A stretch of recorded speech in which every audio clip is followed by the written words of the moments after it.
1వ తారీఖు 2వ నెల 2024 నుండి 15/2/2024 వరకు పుట్టినటువంటి వారందరికీ కూడా ముందస్తుగా జన్మదిన శుభాకాంక్షలు. గతంలో వివాహం చేసుకున్న వారికి వివాహ వార్షికోత్సవ శుభాకాంక్షలు. ద్వాదశ రాశుల్లో గ్రహ గమనాల్ని ఒకసారి వీక్షింపచేద్దాం. కర్కాటక రాశి వారు మాఘమాస వసంత పంచమి సందర్భంగా ఎలాంటి విధి విధానాలు పాటిస్తే అమ్మవారి యొక్క ఆశీస్సులు కలుగుతాయో ఈ వీడియోలో సవివరంగా సంపూర్ణంగా తెలుసుకుందాం.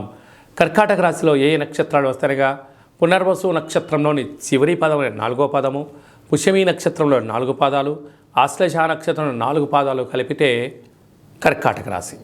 చాలామందికి పుట్టినటువంటి కాల సమయంలో డేటా బర్త్లు లేనటువంటి ఏకైక కారణం చేత పేరు యొక్క మొదటి అక్షరాన్ని అనుసరిస్తూ ఆ రాశిని తెలుసుకొని ప్రయత్నం చేద్దాం. హీ, హూ, హే, హో, డా, డి, డు, డే, డో అక్షరాల వారందరూ కూడా కర్కాటక రాశి జాతకులే. కర్కాటక రాశికి అధిపతి చంద్రుడు. వీరు ఈ వసంత పంచమి రోజున పెరుగన్నము, దద్దోజనము, చక్కెర పొంగళి, తెలుపు వస్త్రాలు, తెలుపు గాజులు, తెలుపు పుష్పాలతో సరస్వతి మాతకు పూజ చేయడం వలన వీరికి మంచి జ్ఞానం కలుగుతుందని చెప్పి గమనించాలి. తృతీయంలో కేతు, 6వ స్థానంలో కుజశుక్ర సంచార స్థితి ఉండడం వలన భూములు, వాహనాలు, బంగారు ఆభరణాలు, షేర్లు, క్రయ విక్రయాలు వీరికి యోగదాయకం అని చెప్పి గమనించాలి.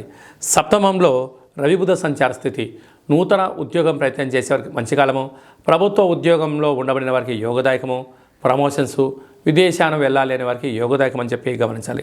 అష్టమంలో శని సంచార స్థితి కారణం వలన శనివారం రోజున మీ జన్మ నక్షత్రం రోజున, అష్టమి మంగళవారం రోజున దూరావాయు జల ప్రయాణాలు పెట్టుకోవద్దు. వీలైనంత వరకు మౌనం, ధ్యానం, ఆధ్యాత్మికత మీకు మనశ్శాంతిని ప్రసాదిస్తుందని చెప్పి గమనించాలి.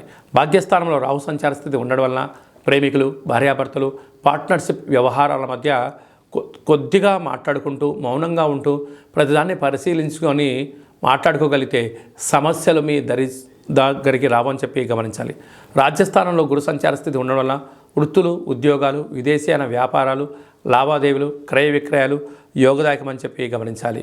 నీటి వ్యాపారాలు, ఆహార ఉత్పత్తులు, పాల వ్యాపారాలు, రొయ్యల చేపల బిజినెస్ల సేవారంగ కార్యక్రమాలు చేసేటువంటి వారందరికీ కూడా ఇది చాలా మంచి కాలము అని చెప్పి గమనించాలి.